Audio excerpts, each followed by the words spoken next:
Yesu mga na tepoy na benih siya makada ugaw Yesusite binay pengkilalay na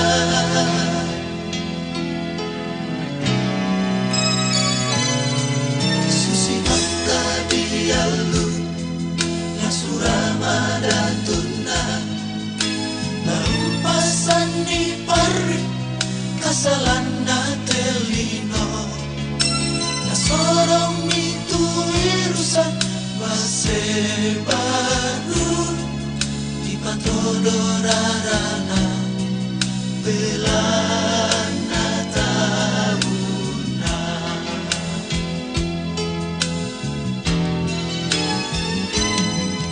masambayan Tuhan Yesus metambalan palat Getsemani bilang kama parisana susirara todoroko pada haleluya me hirusagiate tangia paporayan kula dadi paporayan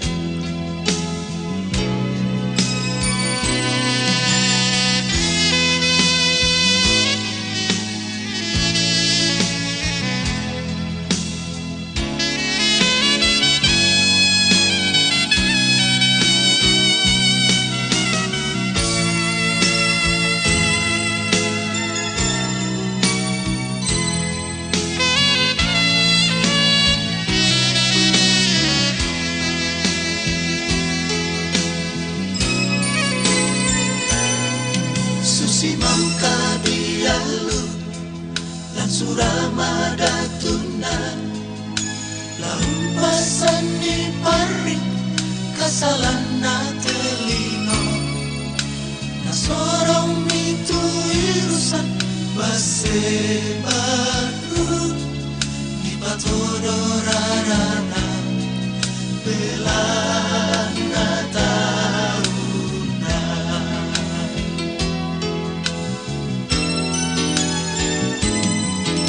sambayan Tuhan Yesus metambalan palang Getsemani bilang kama parisana susirara todoroko pada haleluya me hirusagiate tangia paporayan kula dadi paporayan miambe haleluya me irusaniake tangia paporayan kula dadi paporayan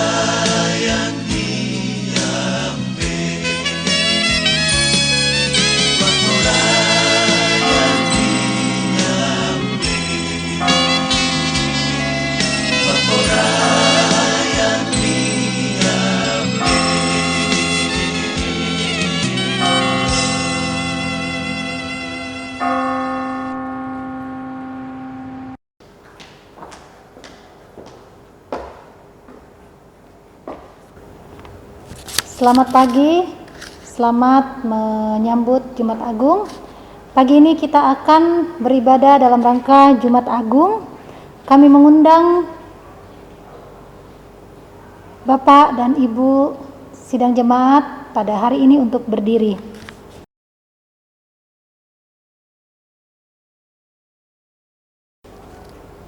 Sidang jemaat yang dikasihi Tuhan, ibadah Jumat Agung bagi kita adalah ibadah untuk memperingati kematian Yesus Kristus di atas kayu salib.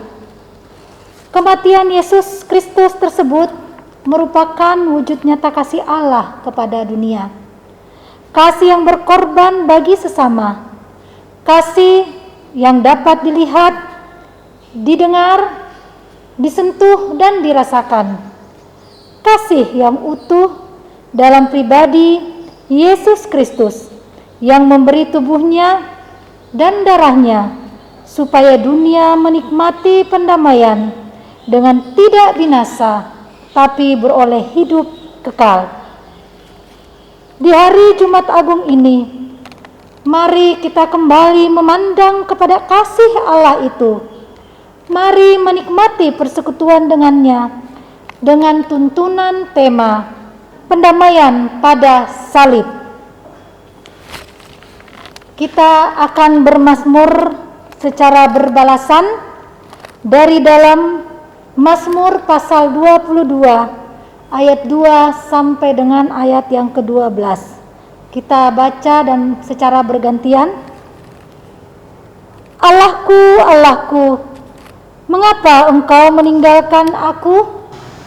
Aku berseru, tetapi engkau tetap jauh dan tidak menolong aku. Allahku, aku berseru-seru pada waktu siang, tetapi engkau tidak menjawab. Dan pada waktu malam, tetapi tidak juga aku tenang.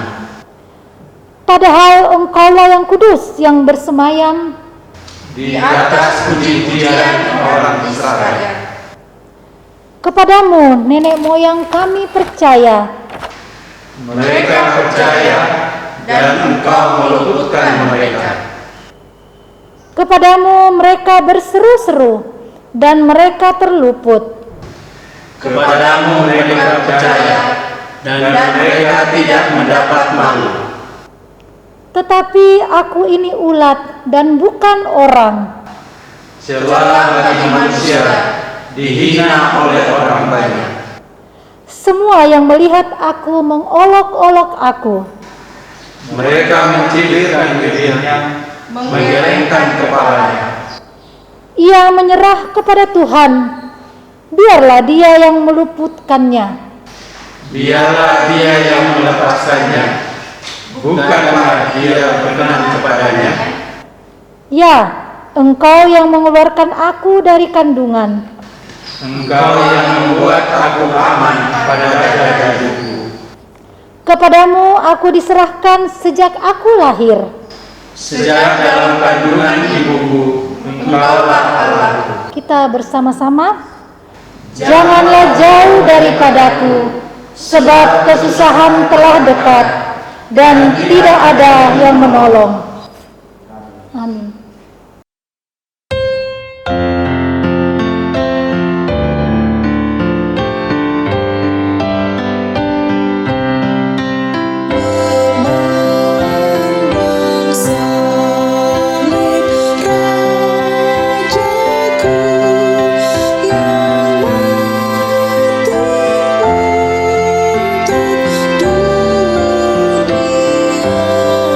Ku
Saudara-saudara, pertolongan kita adalah dalam nama Tuhan yang menjadikan langit dan bumi.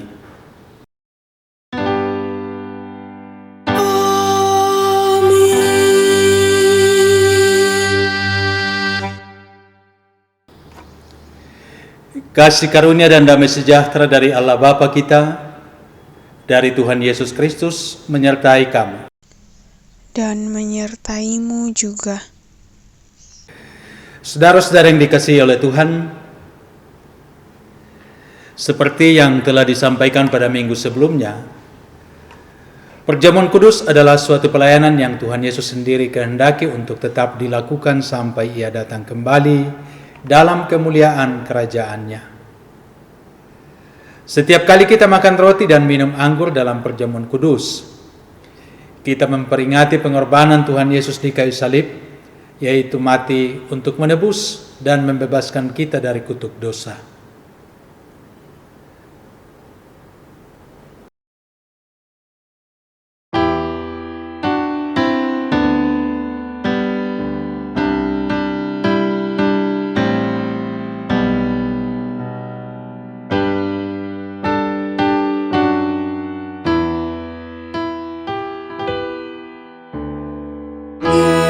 Yesus Tuhanku, apakah dosaku hingga hukuman bagimu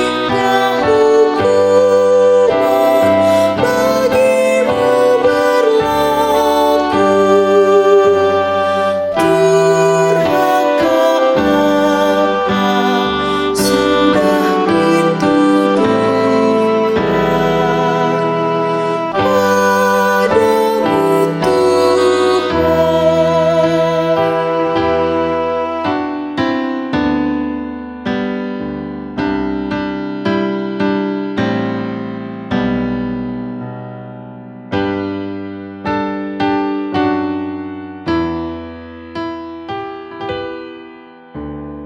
Kau dideragi,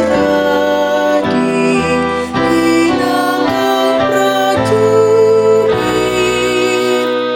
kau dicerca diberi mahkota duri, dan minuman pada kayu salib. Anggur yang pahit.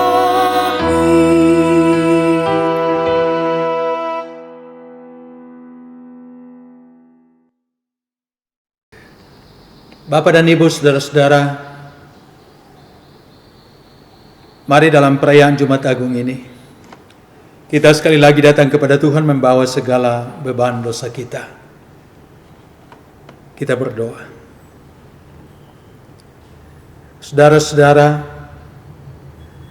mengapakah anak Allah itu mengalami keadaan ditinggalkan Allah? Apakah dia yang bersalah sehingga patut menderita? Bukan. Dia menderita karena dosa kita, umat manusia. Firman Tuhan mengatakan, tidak ada yang benar, seorang pun tidak. Tidak ada seorang pun yang berakal budi. Tidak ada seorang pun yang mencari Allah. Semua orang telah menyeleweng, mereka semua tidak berguna, tidak ada yang berbuat baik, seorang pun tidak. Kita semua adalah orang berdosa, dan bertobat dari dosa apapun juga adalah perbuatan yang dikehendaki Tuhan. Firman Tuhan mengatakan, kurban sembelihan kepada Allah ialah jiwa yang hancur, hati yang patah dan remuk, tidak akan kau pandang hina, ya Allah. Oleh karena itu, marilah kita seperti Daud dengan jiwa yang hancur, kita mengaku dosa kita di hadapan Allah dengan berkata, terhadap engkau sajalah aku telah berdosa dan melakukan apa yang kau anggap jahat. Sesungguhnya dalam kesesakan aku diperanakkan, dalam dosa aku dikandung ibuku. kasihanilah aku ya Allah, menurut kasih setiamu. Hapuskanlah pelanggaranku, menurut rahmat-Mu yang besar. Amin.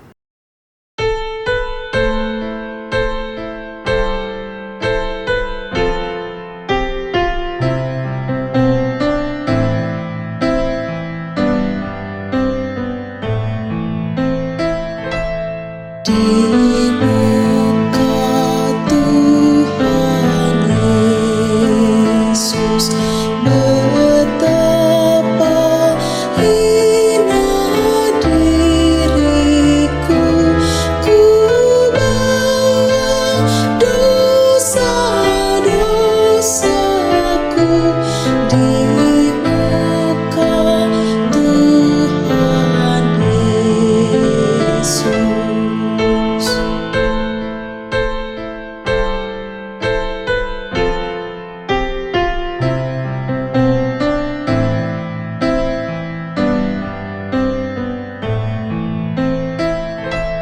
Di muka Tuhan Yesus, tersungkur karena dosaku, ku buka kerinduanku di muka Tuhan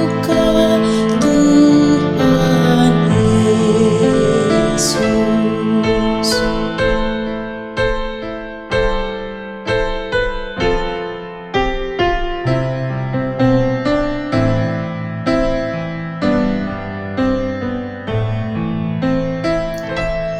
Di muka Tuhan Yesus, ku dapat kasih sayang-Nya, hatiku pasrah berserah di muka Tuhan Yesus. Saudara-saudara, dalam kemurahan Tuhan, dengarlah berita anugerah. Tidakkah kau tahu dan tidakkah kau dengar? Tuhan ialah Allah yang kekal, yang menciptakan bumi dari ujung ke ujung. Ia tidak menjadi lelah dan tidak menjadi lesu, tidak terduga pengertiannya. Dia memberi kekuatan kepada yang lelah dan menambahkan semangat kepada yang tidak berdaya. Orang-orang mudah menjadi lelah dan lesu, dan teruna-teruna jatuh tersandung. Tetapi orang-orang yang menanti-nantikan Tuhan mendapat kekuatan baru. Mereka seumpama raja wali yang naik terbang dengan kekuatan sayapnya. Mereka berlari dan tidak menjadi lesu. Mereka berjalan dan tidak menjadi lelah.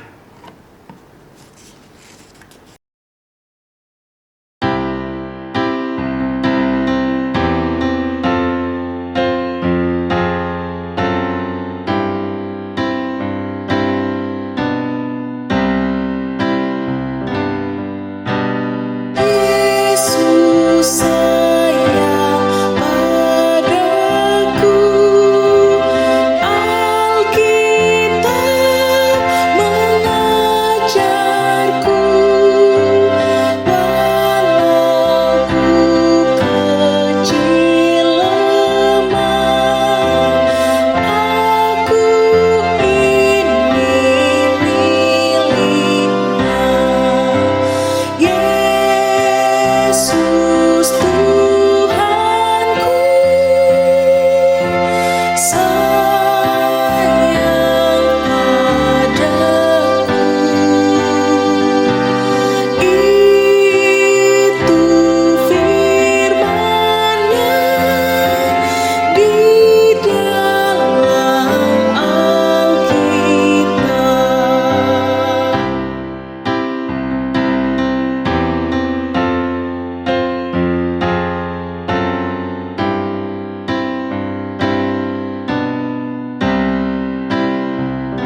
Bapak dan Ibu, saudara-saudara yang dikasihi oleh Tuhan, mari siapkan hati kita untuk menikmati firman Tuhan hari ini, baik lewat mimbar, juga lewat meja perjamuan kudus. Mari kita berdoa. Kami siap membaca dan merenungkan kebenaran firman-Mu Tuhan. Kami juga siap menikmati persekutuan di meja perjamuan kudus. Siapkan hati kami, kokohkan iman kami untuk menyambut firman-Mu hari ini, baik lewat mimbar pun lewat meja perjamuan kudus. Urapi setiap kami, mampukan hamba-Mu untuk menjadi penyambung lidah Tuhan. Biarlah hari ini setiap kami sungguh diberkati lewat kebenaran firman-Mu. Kami siap menerima kebenaran firman-Mu hari ini Tuhan, karena itu bersabdalah, dalam Kristus Yesus kami berdoa. Amin.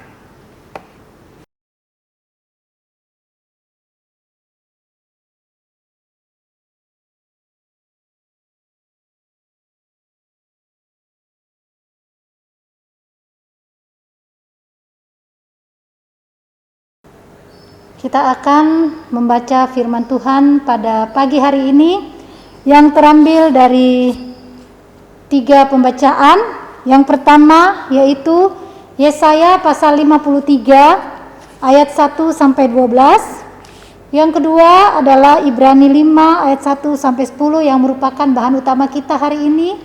Dan yang ketiga adalah Yohanes 18 ayat 12 sampai 27.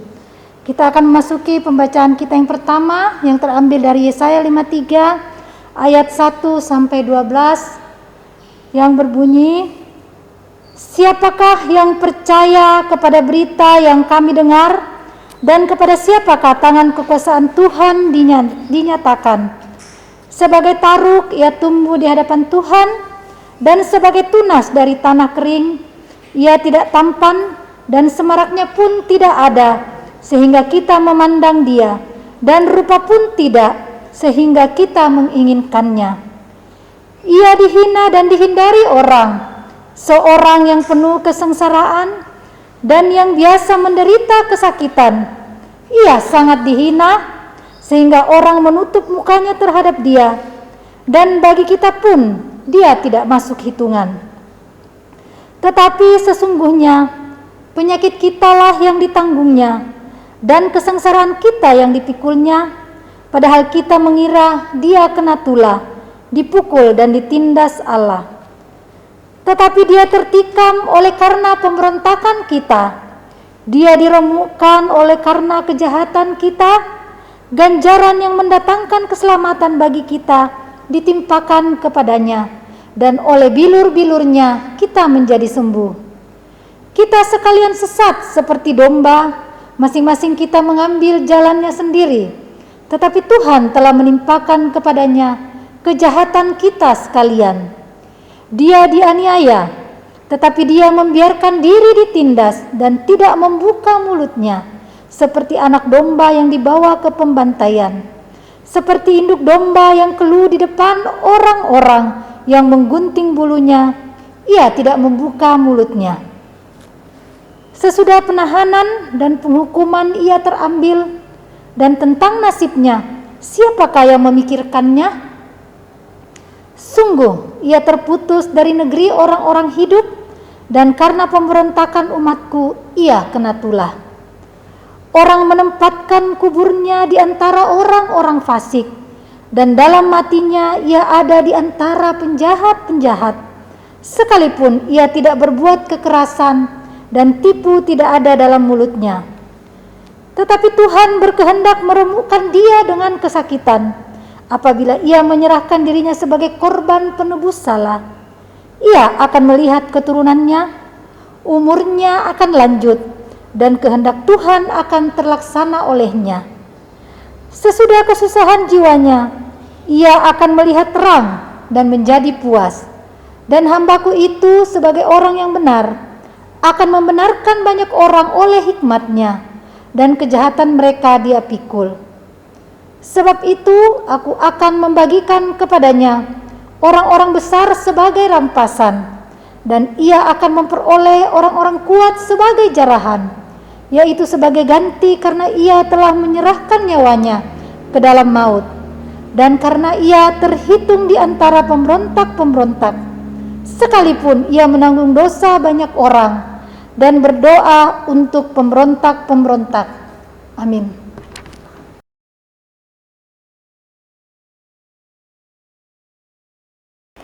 Pembacaan kita yang kedua diambil dari Ibrani 5 ayatnya yang ke-1 sampai ayatnya yang ke-10. Ibrani 5 ayat 1 sampai ayat yang ke-10 ini merupakan bahan utama kita pada Jumat Agung ini. Firman Tuhan, sebab sebagai imam besar yang dipilih dari antara manusia, ditetapkan bagi manusia dalam hubungan mereka dengan Allah, supaya ia mempersembahkan persembahan dan korban karena dosa. Ia harus dapat mengerti orang-orang yang jahil dan orang-orang yang sesat, karena ia sendiri penuh dengan kelemahan, yang mengharuskannya untuk mempersembahkan korban karena dosa, bukan saja bagi umat, tetapi juga bagi dirinya sendiri. Dan tidak seorang pun yang mengambil kehormatan itu bagi dirinya sendiri, tetapi dipanggil untuk itu oleh Allah, seperti yang telah terjadi dengan Harun. Demikian pula Kristus tidak memuliakan dirinya sendiri dengan menjadi imam besar, tetapi dimuliakan oleh Dia yang berfirman kepadanya, "Anakku, engkau telah kuperanakkan pada hari ini." Sebagaimana firman-Nya dalam suatu nas lain, "Engkau adalah imam untuk selama-lamanya menurut peraturan Melkisedek." Dalam hidupnya sebagai manusia, ia telah mempersembahkan doa dan permohonan dengan ratap tangis dan keluhan kepada Dia yang sanggup menyelamatkannya dari maut, dan karena kesalehannya ia telah didengarkan. Dan sekalipun ia adalah anak, ia telah belajar menjadi taat dari apa yang telah dideritanya. Dan sesudah ia mencapai kesempurnaannya, ia menjadi pokok keselamatan yang abadi bagi semua orang yang taat kepadanya. Dan ia dipanggil menjadi imam besar oleh Allah menurut peraturan Melkisedek. Demikian firman Tuhan. Hosiana. Hosiana, Hosiana, Hosiana, Hosiana, Hosiana, Hosiana, Hosiana, Hosiana.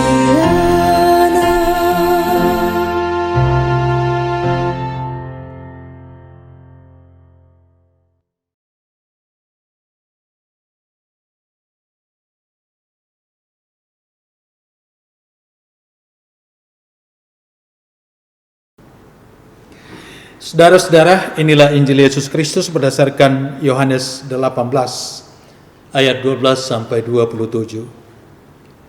Yesus di hadapan Hanas, Petrus menyangkal Yesus.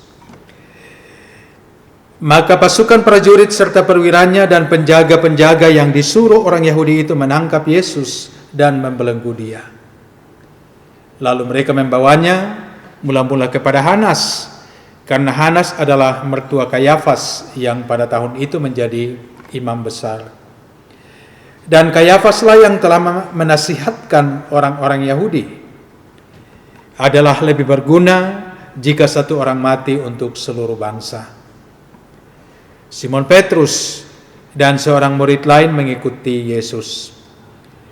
Murid itu mengenal imam besar dan ia masuk bersama-sama dengan Yesus ke halaman istana imam besar.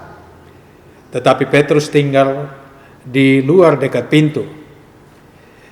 Maka murid lain tadi yang mengenal imam besar kembali keluar bercakap-cakap dengan perempuan penjaga pintu, lalu membawa Petrus masuk.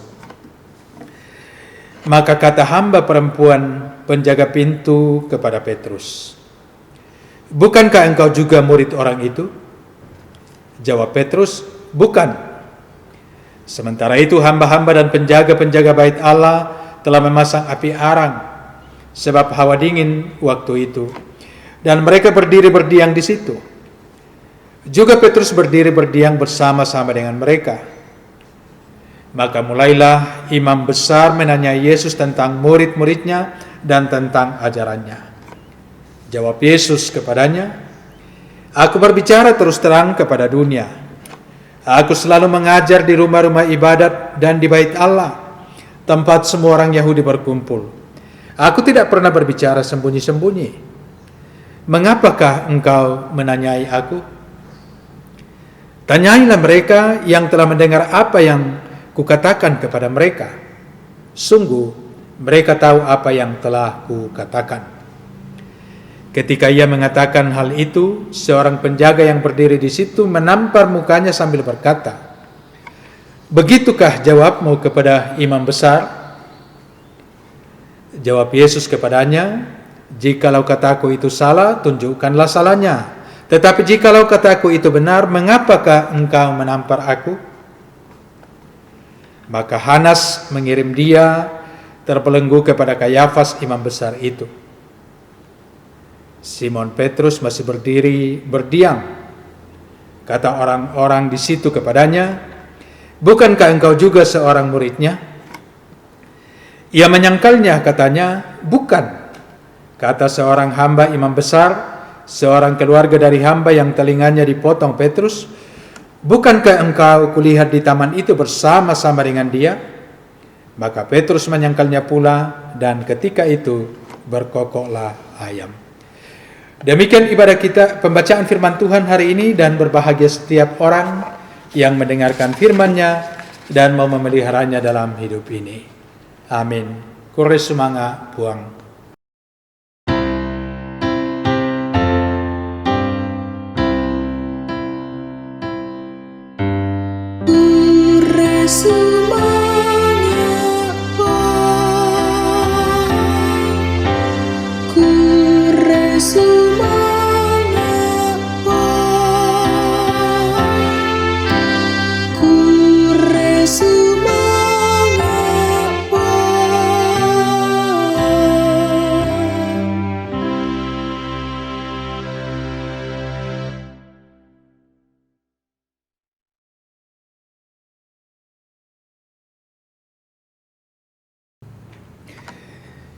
Bapak dan Ibu, saudara-saudara yang dikasihi Tuhan, dalam perayaan Jumat Agung hari ini, tema kita adalah pendamaian pada salib. Pendamaian pada salib. Ada seorang pria Perancis berusia 33 tahun dipaku pada sebuah salib di halaman sebuah hotel mewah di negara Republik Dominika.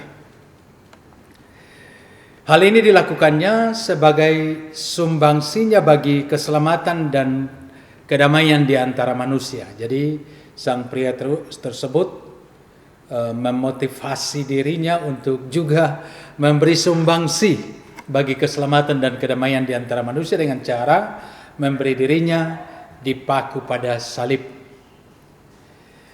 Ia berencana dipaku pada salib selama 3 hari. Tetapi ternyata baru beberapa jam ia sudah mulai mengalami penderitaan yang hebat. Dan akhirnya salib itu dicabut lalu diletakkan di tanah. Sang pria itu masih ada di situ. Sampai 24 jam keadaannya sangat memburuk. Maka dengan terpaksa ia harus menghentikan kegiatan itu. Nah, saudara-saudara, kegagalan pengorbanan pria ini sangat bertentangan dengan karya penebusan yang dilakukan oleh Tuhan Yesus lewat salib yang sungguh memberi kelepasan sempurna bagi manusia. Nah, saudara-saudara, mari kita perhatikan bacaan kita hari ini, terutama bacaan utama. Dan di situ ada dua hal yang kita mau renungkan. Yang pertama adalah kita butuh imam karena dosa, ya. Kita butuh imam karena dosa. Dosa telah membuat manusia jauh dari Allah. Bahkan manusia terbuang dan jatuh ke dalam jurang yang amat dalam. Jurang itu adalah jurang maut. Dosa telah membuat manusia tidak mungkin menghadap Allah yang Maha Kudus. Nah, untuk dapat menjembatani jurang antara manusia berdosa dengan Allah yang Maha Kudus itu, maka Allah menetapkan imam. Ya. Di antara imam itu ada yang disebut imam besar, yang boleh masuk ke dalam ruang Maha Kudus sekali setahun menghadap Allah yang Maha Kudus itu. Ayat 1 dan 2 bacaan utama kita. Sebab setiap imam besar yang dipilih dari antara manusia ditetapkan bagi manusia dalam hubungan mereka dengan Allah, supaya ia mempersembahkan persembahan dan korban karena dosa. Ia harus dapat mengerti orang yang jahil, orang-orang yang sesat, karena ia sendiri penuh dengan kelemahan. Juga di ayat 3 dan 4 yang mengharuskannya untuk mempersembahkan korban karena dosa, bukan saja bagi umat tetapi juga bagi dirinya sendiri. Dan tidak seorang pun yang mengambil kehormatan itu bagi dirinya sendiri, tetapi dipanggil untuk itu oleh Allah, seperti yang telah terjadi dengan Harun. Dari ayat-ayat ini jelas ada dua syarat utama untuk menjadi seorang imam. Yang pertama adalah ia harus mampu menunjukkan rasa simpati, lemah lembut dan sabar terhadap mereka yang tersesat karena kebodohan, karena dosa atau kelemahan yang ia alami dalam hidup ini. Jadi itu harus ada empati terhadap orang yang berdosa dan dinyatakan dalam solidaritas penuh. Yang kedua adalah ia harus diangkat atau ditetapkan oleh Allah, ya. Jadi seorang imam besar itu harusnya bukanlah orang biasa, tetapi orang yang super, ya. Super karena memiliki hak istimewa, karena ditetapkan oleh Allah sendiri. Dan kedua, ia super karena ia diberi kesempatan untuk mempersembahkan korban persembahan dan korban penghapus dosa di hadapan Tuhan. Super karena seorang imam besar memiliki empati yang tinggi atau yang besar terhadap umat, harus menyadari bahwa dirinya adalah orang yang lemah, sama seperti orang jahil, orang sesat yang ia layani dalam ritual pengorbanan melalui dirinya. Juga sadar bukan saja orang yang wajib mempersembahkan korban, tapi dirinya sendiri pun harus berlaku sama. Dia juga harus mempersembahkan korban. Itu pun hanya bisa dilakukan dalam setahun, ya.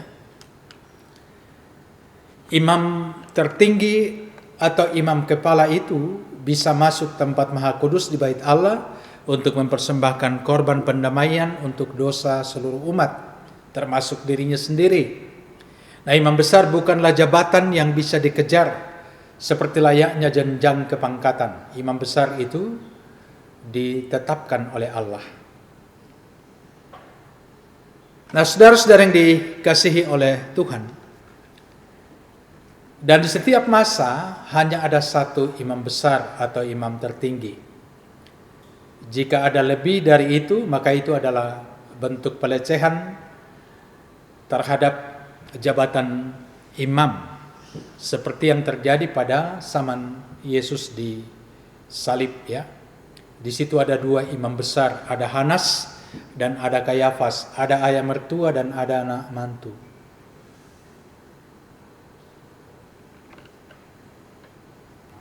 Saudara-saudara yang dikasihi oleh Tuhan,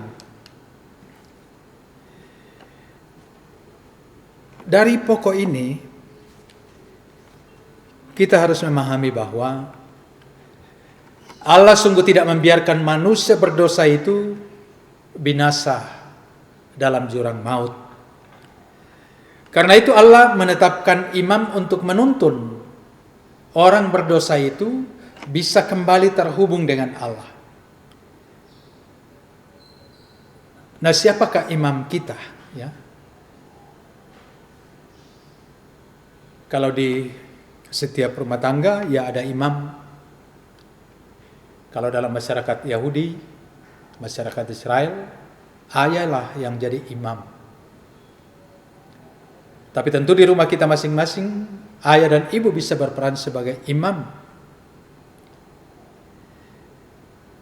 Suami dan istri, bahkan kakak bisa menjadi imam bagi adik-adiknya. Kalau di persekutuan, ada majelis gereja, ada pengurus OIG. Mereka adalah orang-orang yang ditetapkan oleh Allah untuk menjadi pembimbing, pelayan bagi persekutuan. Atau orang lain yang diutus oleh Allah untuk menolong kita keluar dari kebinasaan karena dosa kepada jalan Allah. Tuhan bisa mengutus imam kepada kita untuk menyelamatkan kita, mengingatkan kita supaya jangan binasa dalam jurang dosa karena jurang maut karena dosa. Itu yang pertama. Yang berikut adalah bahwa dengan Allah mengutus atau menetapkan imam bagi kita dalam kehidupan ini yang boleh menuntun kita kembali ke jalan Allah, maka sesungguhnya kita layak bersyukur. Bersyukur bahwa Allah sungguh mengasihi kita, dan kasih Allah kepada kita itu adalah kasih yang tidak terbatas. Itu yang pertama. Yang kedua adalah Kristus imam besar agung. Jadi pertama tadi Allah memberi kita imam karena dosa. Yang kedua adalah Kristus imam besar agung. Nah, tuntutan serupa dikenakan juga kepada Kristus tatkala didaulat menjadi imam besar agung. Dia terbukti memenuhi 2 syarat utama untuk menjadi seorang imam besar. Pertama, sebagai imam besar agung bukan atas pemuliaan sendiri, tetapi atas perkenaan ilahi. Anakku engkau telah kuperanakan pada hari ini. Engkau adalah imam untuk selama-lamanya menurut peraturan Melkisedek. Itu bisa kita lihat di ayat 5 sampai 7 ya. Demikian pula Kristus tidak memuliakan dirinya sendiri dengan menjadi imam besar, tetapi dimuliakan oleh Dia yang berfirman kepadanya, "Anakku engkau telah kuperanakan pada hari ini." Sebagaimana firman-Nya dalam suatu nas lain, "Engkau adalah imam untuk selama-lamanya menurut peraturan Melkisedek." Dalam hidupnya sebagai manusia, Ia telah mempersembahkan doa dan permohonan dengan ratap tangis dan keluhan kepada Dia yang sanggup menyelamatkannya dari maut, dan karena kesalehannya Ia telah didengarkan. Yang kedua adalah sebagai manusia yang sempurna, Yesus memiliki empati yang sangat tinggi terhadap manusia. Sekalipun Ia adalah anak Allah, Ia telah belajar menjadi taat dalam memenuhi tugasnya kendati penuh dengan penderitaan. Kristus adalah imam yang punya solidaritas tinggi, mengerti, mengalami, pergumulan umatnya, ia juga dicobai, tetapi yang menjadi pembeda adalah ia tidak jatuh ke dalam dosa. Golgota adalah puncak pergumulan sekaligus ketaatannya. Inilah keunggulan imam besar agung, yaitu Yesus Kristus yang melebihi Imam Harun dan Imam Lewi. Sebab ia tidak pernah menyimpang dari kehendak Allah. Jadi tidak perlu melakukan pengorbanan bagi dosanya sendiri karena memang ia tidak berdosa. Tetapi justru ia mengorbankan dirinya untuk menebus manusia.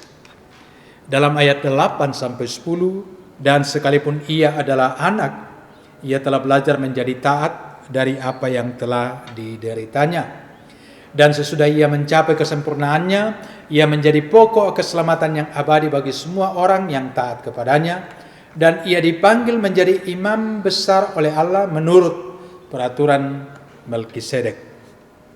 Nah, saudara-saudara, Yesus adalah teladan sempurna dalam hal ketaatan.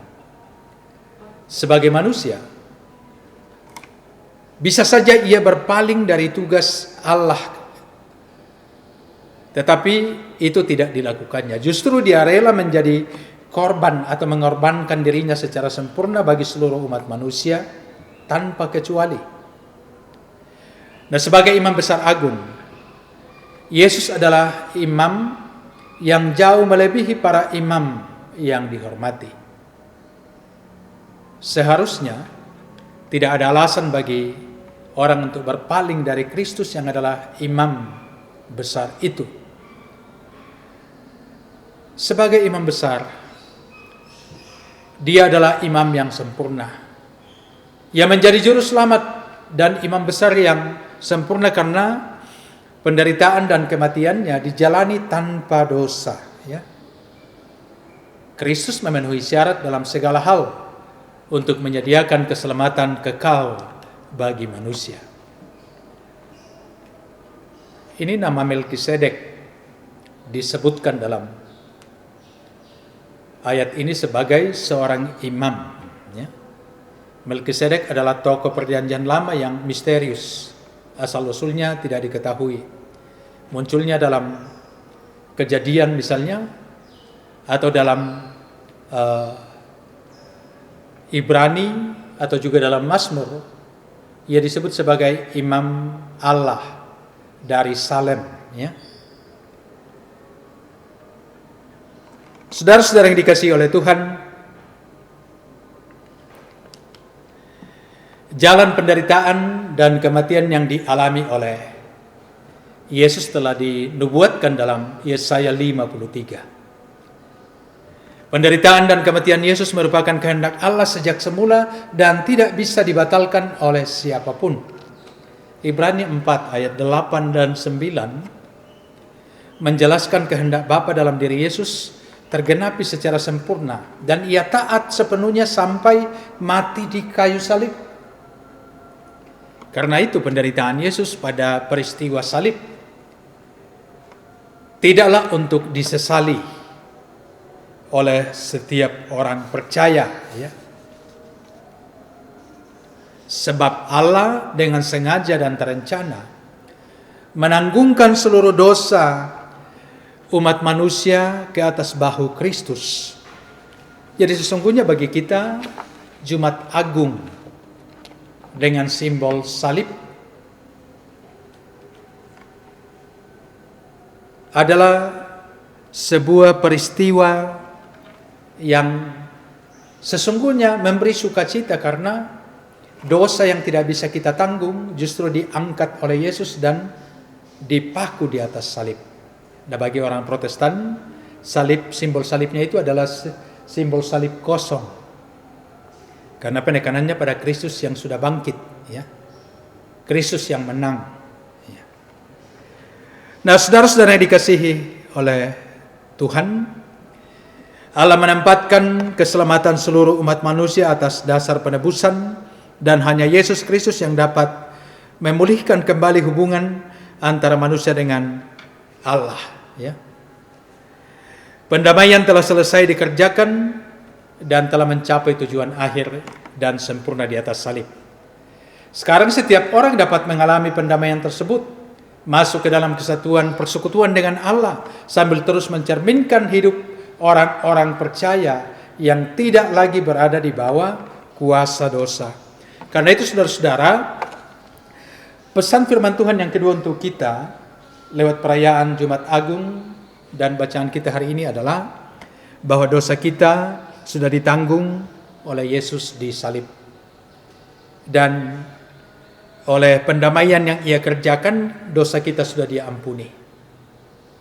Secara hukum, dosa kita sudah diampuni dan hukuman kita ditanggung oleh Yesus. Itu yang pertama. Yang kedua, kita sudah bebas dari dosa dan kita kembali diperdamaikan dengan Allah.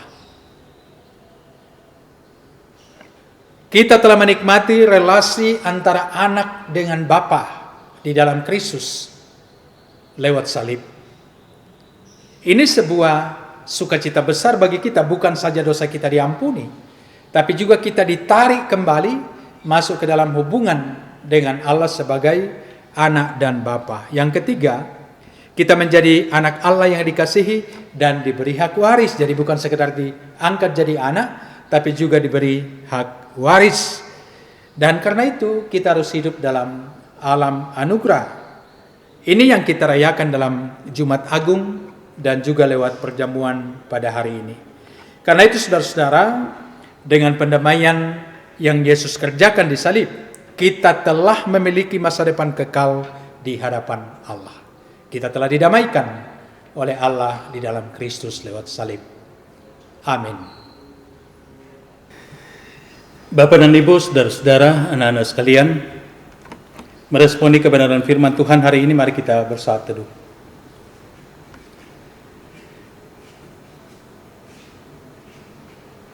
Kami telah diangkat menjadi anak dan diberi hak waris di dalam Kristus Yesus yang telah mengerjakan pendamaian pada salib.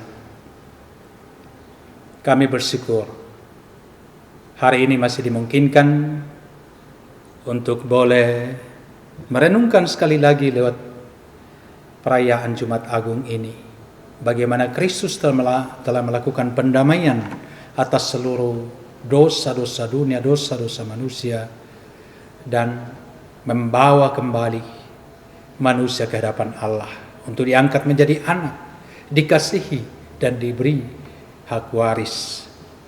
Terima kasih Tuhan, kebenaran firman-Mu hari ini kiranya sungguh menguatkan kami untuk terus hidup dalam pendamaian dengan Allah, pendamaian dengan sesama kami, karena Kristus sudah mendamaikan kami di kayu salib. Amin.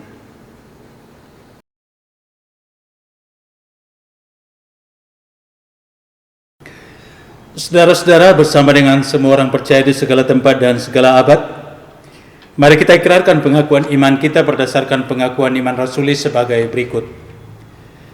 Aku percaya kepada Allah, Bapa yang Maha Kuasa, Khalik langit dan bumi, dan kepada Yesus Kristus, anaknya yang tunggal, Tuhan kita, yang dikandung daripada Roh Kudus, lahir dari anak darah Maria, yang menderita di bawah pemerintahan Pontius Pilatus, disalibkan, mati dan dikuburkan, turun ke dalam kerajaan maut.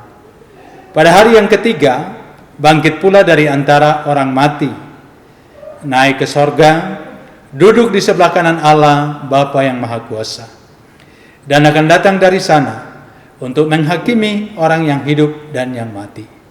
Aku percaya kepada Roh Kudus, gereja yang kudus dan am, persekutuan orang kudus, pengampunan dosa, kebangkitan daging, dan hidup yang kekal.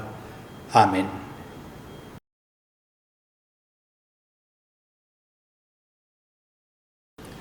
Saudara-saudara, kita akan bersekutu dalam meja perjamuan kudus.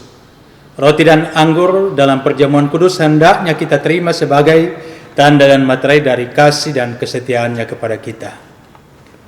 Di dalam perjamuan kudus ditegaskan kepada kita bahwa Tuhan kita Yesus Kristus melalui pengorbanannya yang sempurna telah membebaskan kita dari sumber segala kesusahan, yaitu dosa. Suatu perjanjian baru diadakannya dengan kita, dan Roh-Nya yang menghidupkan itu dikaruniakannya kepada kita, supaya kita dapat hidup dengan Dia dalam suatu persekutuan yang benar. Ia menghubungkan kita seorang dengan yang lain dalam kasih yang benar yang patut dinampakkan dalam hidup kita melalui perkataan dan perbuatan. Saudara-saudara, mempersiapkan diri memasuki meja perjamuan kudus, mari kita berdoa. Ya Allah Bapa kami di sorga, Engkau mengundang kami datang ke meja perjamuan-Mu. Lalu Engkau mempersilahkan kami melihat dan merasakan betapa baiknya dan bersahabatnya Engkau. Kini kami datang sebagaimana adanya. Engkau tahu bahwa ada di antara kami yang tertekan oleh pelbagai kekhawatiran. Ada juga yang masih terlibat dan terlilit di dalam dosa. Keadaan ini semakin pahit ketika kami merasakan betapa banyaknya hal yang semestinya kami lakukan, tetapi tidak kami lakukan. Sebaliknya, ada juga di antara kami yang penuh dengan sukacita dan syukur, serta berlimpah kegembiraan dalam hidupnya. Tolonglah kami Tuhan, kiranya dengan roti dan anggur yang terbagi, beban dan kegembiraan kami akan terbagi pula. Kuatkanlah persekutuan dan keyakinan kami lewat perjamuan-Mu ini, di atas kasih dan kebaikan-Mu. Demi nama Tuhan Yesus kami berdoa. Amin.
Saudara-saudara, Roti dan anggur yang kita lihat ini hendaklah kita terima sebagai tanda dan materai dari pengorbanan dan persekutuan dengan Kristus, supaya kita dipelihara dengan roti surgawi, yakni Yesus Kristus. Janganlah hati kita melekat pada roti dan anggur yang kelihatan ini, melainkan dengan iman kita mengangkat hati kepada Yesus Kristus Tuhan kita.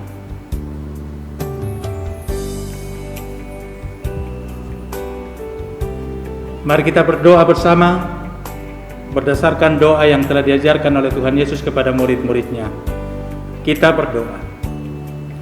Bapa kami yang di sorga, dikuduskanlah namamu, datanglah kerajaanmu, jadilah kehendakmu di bumi seperti di sorga. Berikanlah kami pada hari ini makanan kami yang secukupnya, dan ampunilah akan kesalahan kami, seperti kami juga mengampuni orang yang bersalah kepada kami. Dan janganlah membawa kami ke dalam pencobaan, tetapi lepaskanlah kami daripada yang jahat. Karena Engkau yang punya kerajaan dan kuasa dan kemuliaan sampai selama-lamanya. Amin. Saudara-saudara yang dikasihi oleh Tuhan, Tuhan Yesus bersabda, "Marilah kepadaku semua yang letih lesu dan yang berbeban berat, aku akan memberikan kelegaan kepadamu." Mari saudara-saudara,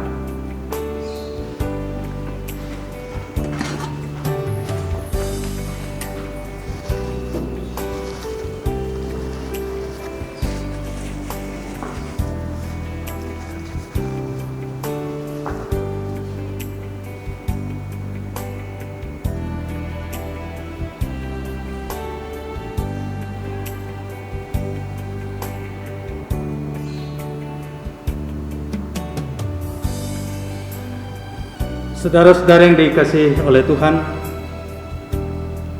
roti yang kita lihat dan kita pecah-pecahkan ini adalah persekutuan kita dengan tubuh Yesus Kristus.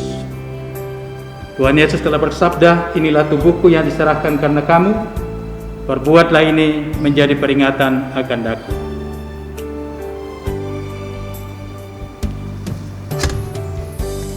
Ambillah. Ambillah.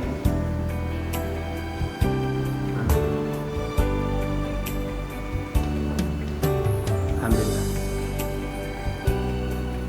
Bapak, Ibu, dan saudara-saudara yang di rumah, silakan mengambilnya dan makanlah.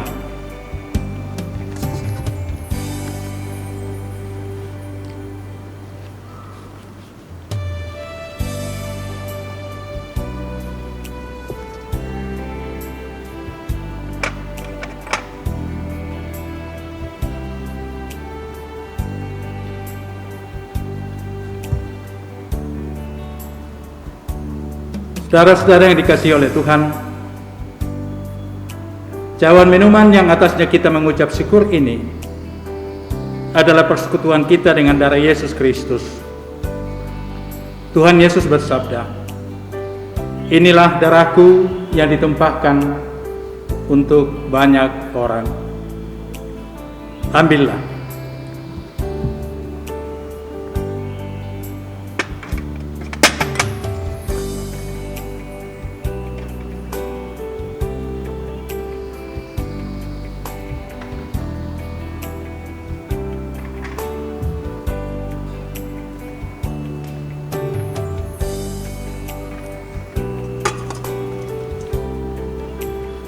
Yang di rumah silakan mengambil dan minumlah.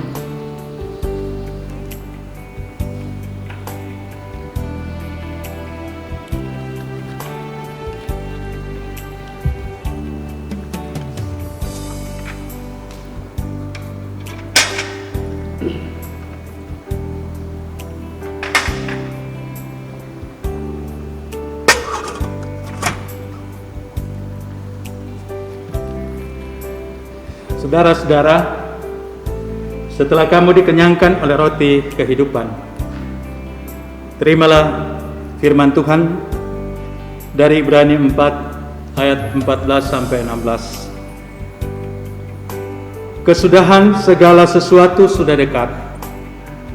Karena itu kuasailah dirimu dan jadilah tenang, supaya kamu dapat berdoa. Tetapi yang terutama, kasihilah sungguh-sungguh seorang akan yang lain, sebab kasih menutupi banyak sekali dosa. Amin. Kita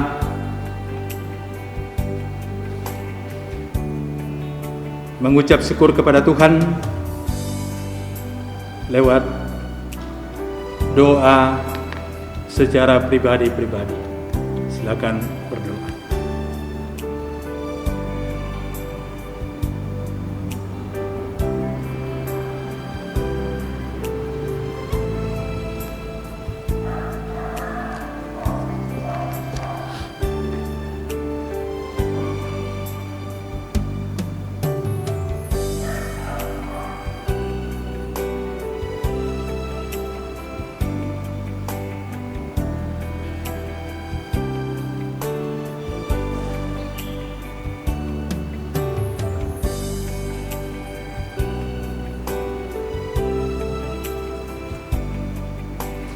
Saudara-saudara, kembalilah ke tempat masing-masing.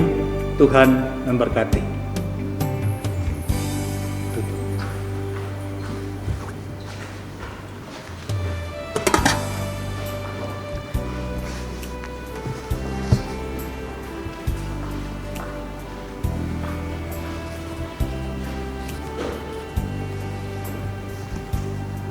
Kita berdoa dulu berkembali. Kita berdoa masing-masing, doa dimulai.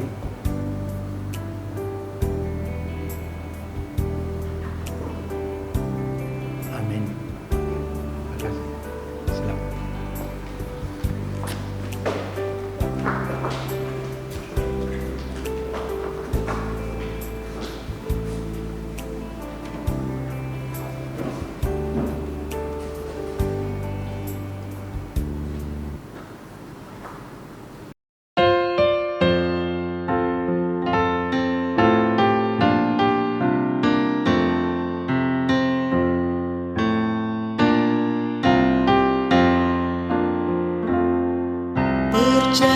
Perjamuan yang kudus, bekal untuk iman, dengan hati yang tulus, sembah pada Tuhan. Tubuh Yesus, tubuh Yesus, makanan yang kudus. Darah Yesus, darah Yesus, minuman yang kudus.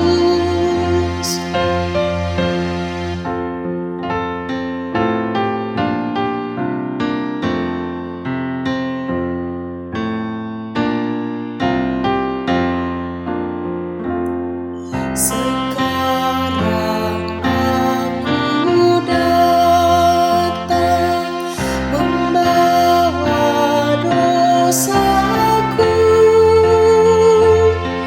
dengan sesal dan malu berbalik padamu. Tubuh Yesus, tubuh Yesus, makanan yang kudus. Darah Yesus, darah Yesus, minuman yang kudus.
Tiba saatnya kita diberi kesempatan untuk mengumpulkan persembahan kita. Persembahan jemaat sekalian dapat disalurkan melalui rekening jemaat yang tertera di warta jemaat, dan boleh juga disalurkan melalui QR Code yang akan ditayangkan pada layar. Sebelum kita mengumpulkan persembahan kita diantar dari nas persembahan Mazmur 22 ayat 26, firman Tuhan, "Karena Engkau aku memuji-muji dalam jemaah yang besar, nasarku akan kubayar di depan mereka yang takut akan Dia." Kita menyambut persembahan kita diambil dari Kidung Jemaat 174B ayat 1 sampai ayat yang kedua, "Ku heran juru selamatku."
Mari kita berdoa.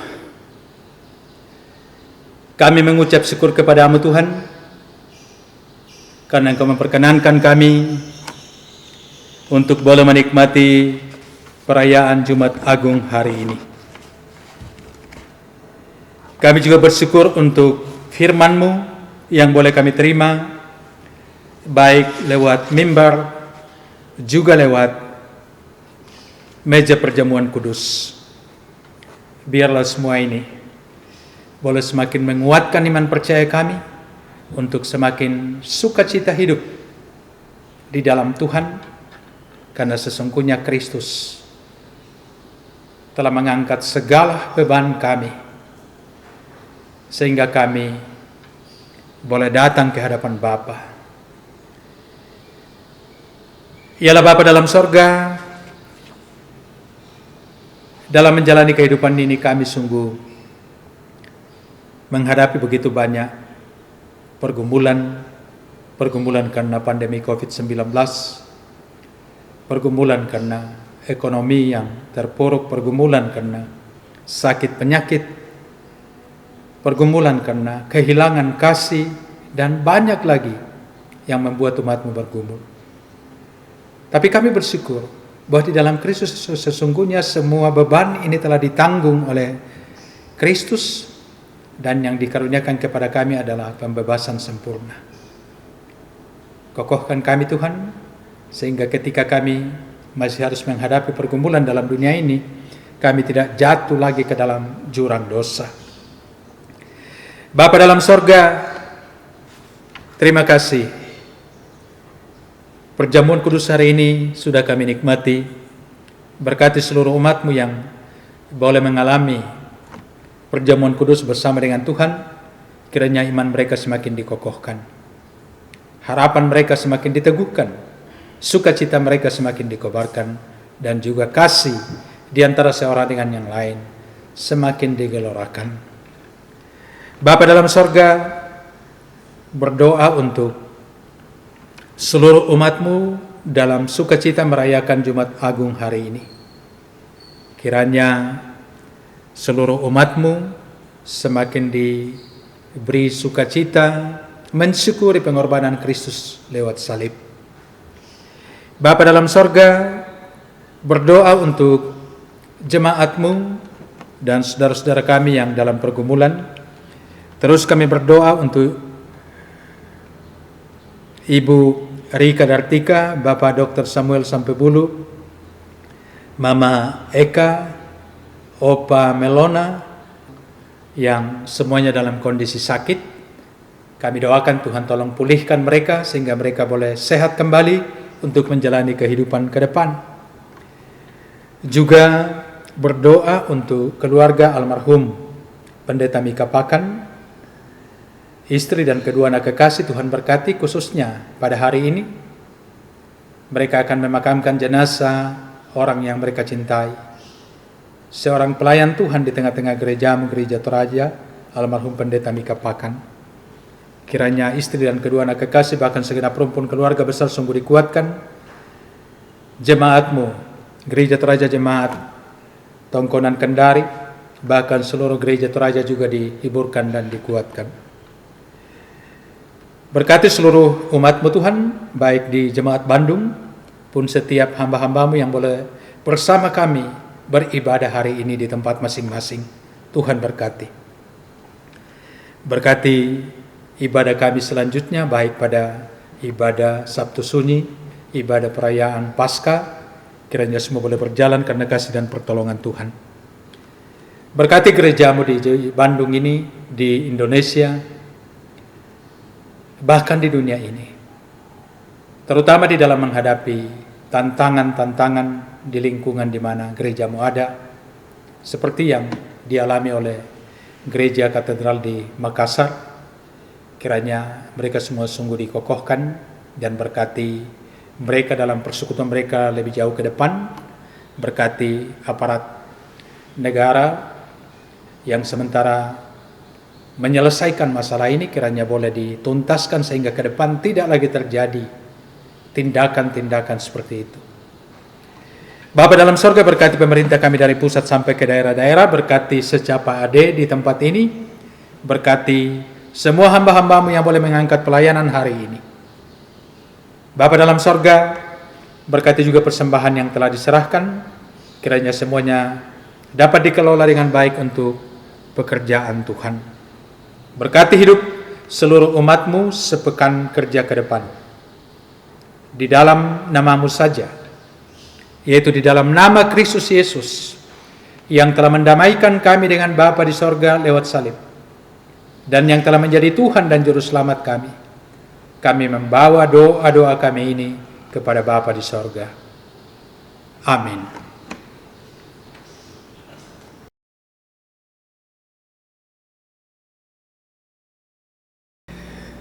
Saudara-saudara, dengarkanlah petunjuk hidup baru dari Ibrani 4 ayat 14 sampai 16. Firman Tuhan, kesudahan segala sesuatu sudah dekat. Karena itu kuasailah dirimu dan jadilah tenang, supaya kamu dapat berdoa.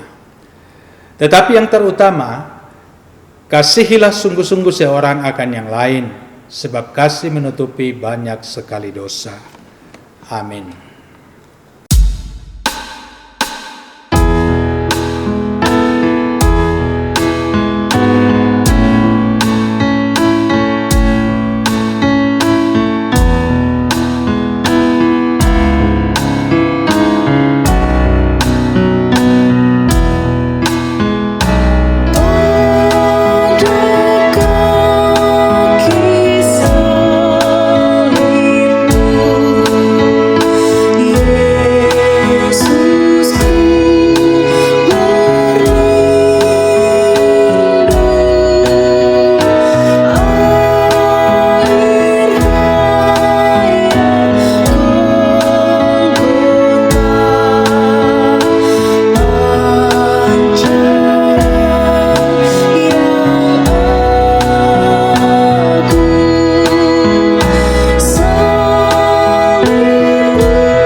Saudara-saudara,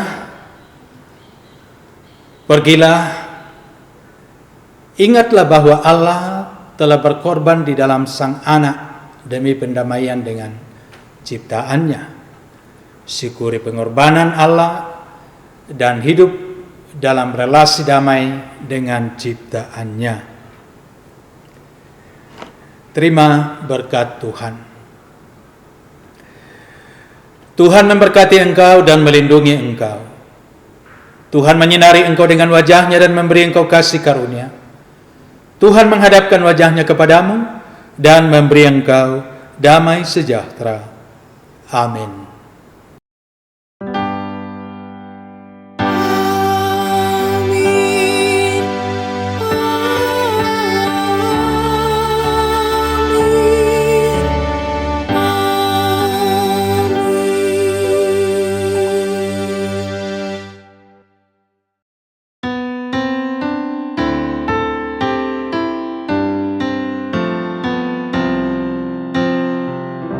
Menjulang nyata atas bukit kala, terang menderang salib-Mu Tuhanku.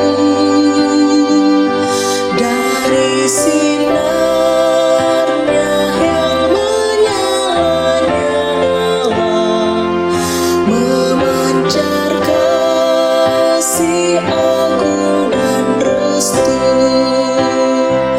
Seluruh umat insan menengadah ke arah cahaya kasih yang mesra, bagai pelaut yang kering merindukan di ufuk timur pagi mereka.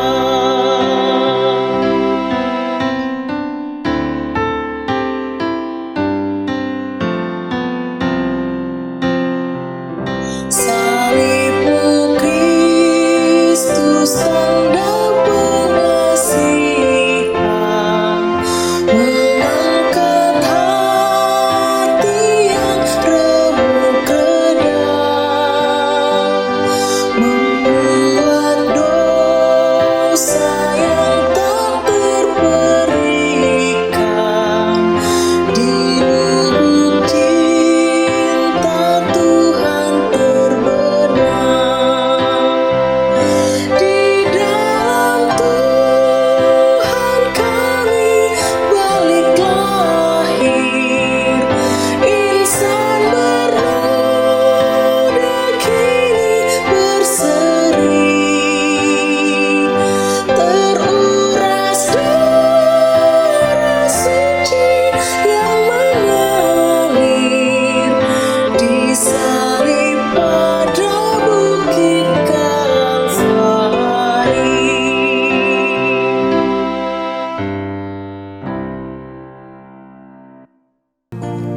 Yang lemah dikuatkan, Bapak dan Ibu, saudara-saudara, anak-anak sekalian, pertama saya mengucapkan selamat merayakan Jumat Agung kepada kita semua.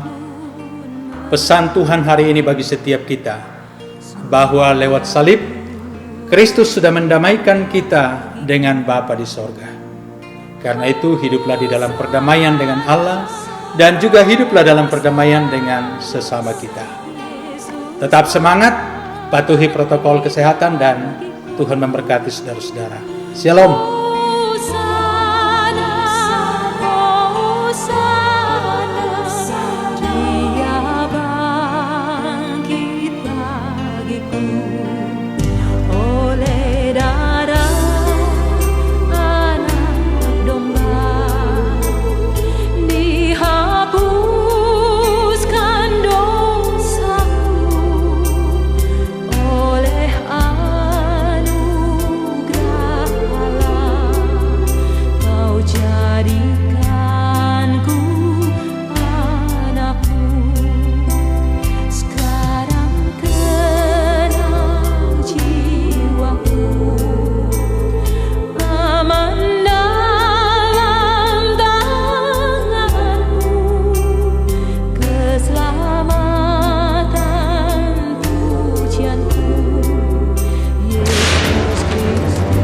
Kemudian Pilatus menyuruh orang untuk mencambuk Yesus. Para prajurit membuat mahkota dari ranting berduri dan memasangnya di kepalanya. Lalu mereka memakaikan dia jubah ungu dan berkata padanya, "Hidup Raja orang Yahudi." Kemudian mereka menampari dia.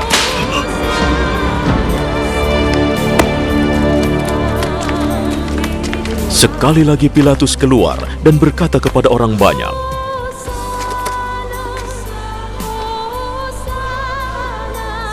"Dengar, aku membawanya ke hadapan kalian, supaya kalian tahu aku tidak menemukan alasan apapun untuk menghukumnya. Lihat, inilah orang itu." Maka Yesus dibawa keluar, mengenakan mahkota berduri dan jubah ungu. Salibkan dia! Salibkan dia! Ya, salibkan dia! Salibkan dia!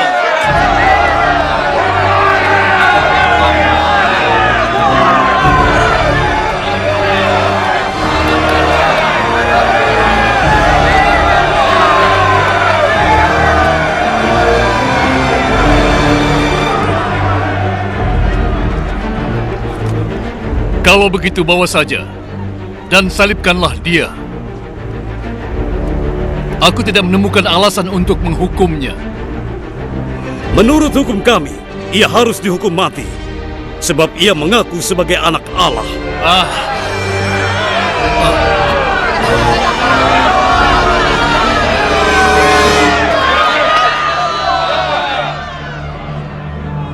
Ketika Pilatus mendengarnya, ia jadi lebih takut lagi.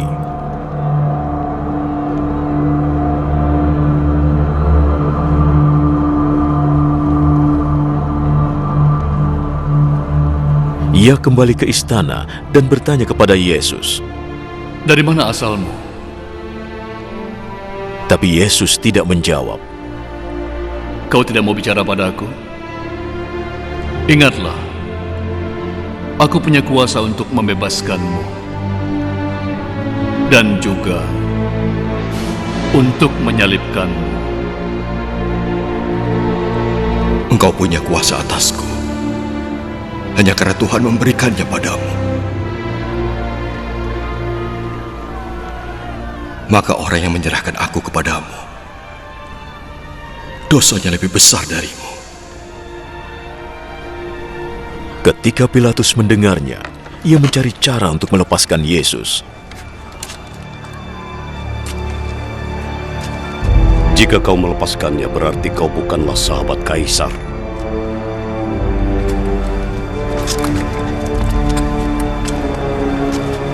Siapapun yang mengaku dirinya raja, maka dia adalah musuh bagi Kaisar.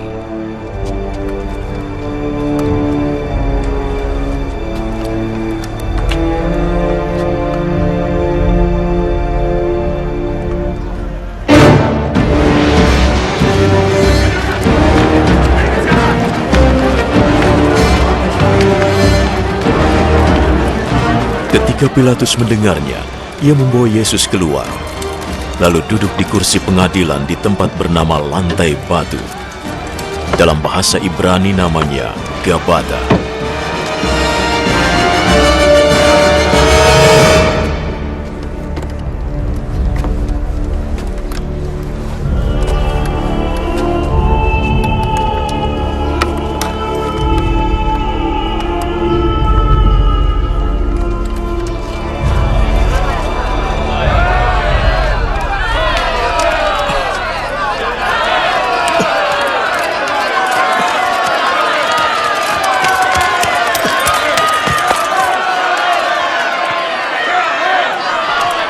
Waktu itu hampir pukul 12 sehari sebelum Paskah. Pilatus berkata pada mereka, Inilah raja kalian. Bunuh dia. Bunuh.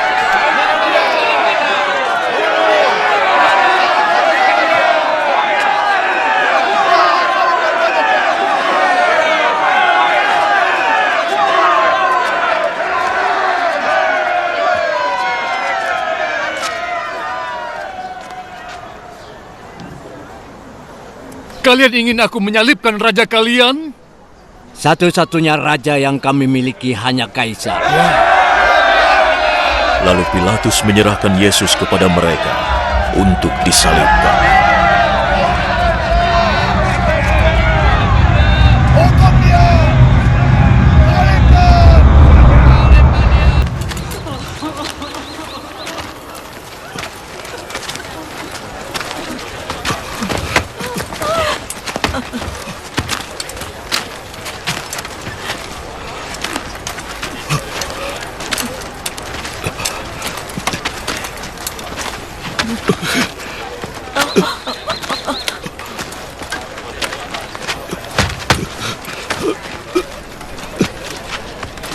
Mereka membawa Yesus pergi.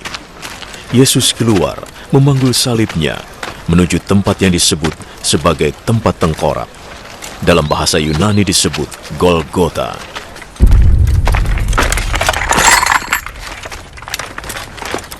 Di sana mereka menyalibkannya. Mereka juga menyalibkan dua orang lainnya, masing-masing di kiri kanan. Yesus berada di tengah.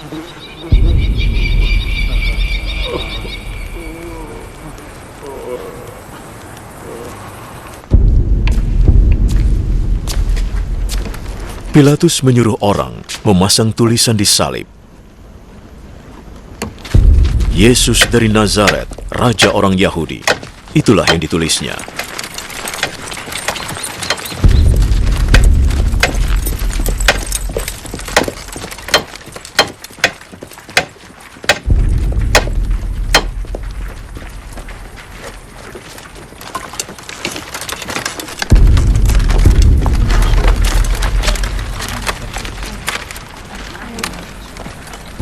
Banyak orang membacanya, sebab tempat di mana Yesus disalibkan tidak jauh dari kota. Tulisan itu dalam bahasa Ibrani, Latin, dan Yunani. Imam-imam kepala berkata kepada Pilatus, "Jangan tulis Raja orang Yahudi, tapi tulislah, Orang ini berkata, aku raja orang Yahudi." Yang sudah aku tulis tetap tertulis.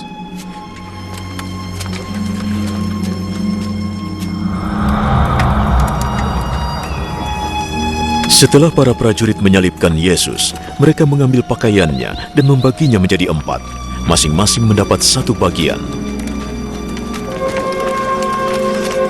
Mereka juga mengambil jubah Yesus yang terbuat dari sehelai bahan tenunan tanpa sambungan jahitan. Para prajurit berkata satu sama lain, "Jangan kita potong, mari kita undi siapa yang boleh mendapatkannya." Ini terjadi supaya terlaksana yang tertulis di dalam Alkitab. Mereka membagi pakaianku di antara mereka dan mengundi jubahku. Dan itulah yang dilakukan para prajurit. Di dekat salib Yesus berdiri ibunya, saudari ibunya Maria istri Kleopas, dan Maria Magdalena. Yesus melihat ibunya dan murid yang sangat dikasihinya berdiri di situ. Dia putra ibu. Lalu dia berkata pada muridnya, "Dia ibumu." Sejak itu, murid Yesus itu menerima ibu Yesus tinggal di rumahnya. Yesus tahu bahwa sekarang semuanya sudah selesai. Dan untuk menggenapi yang tertulis dalam Alkitab, ia berkata,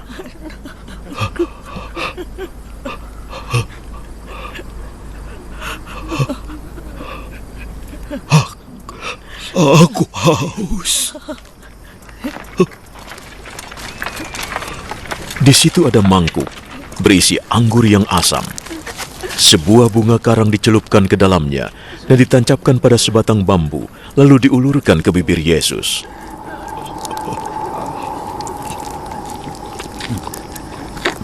Yesus minum anggur itu.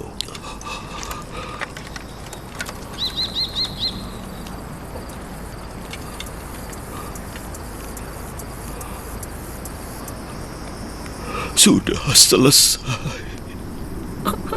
Ia menundukkan kepalanya dan menyerahkan jiwanya.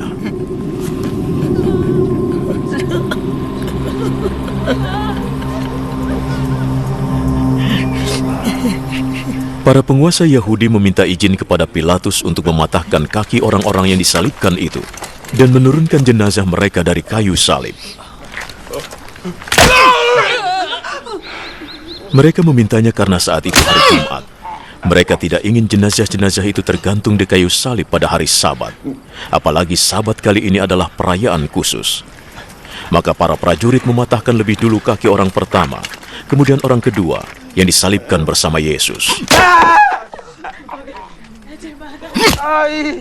Ketika mereka sampai kepada Yesus, mereka melihat ia sudah meninggal.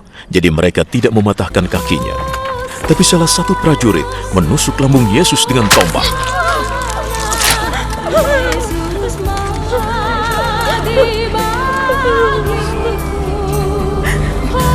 Dan segera darah dan air keluar.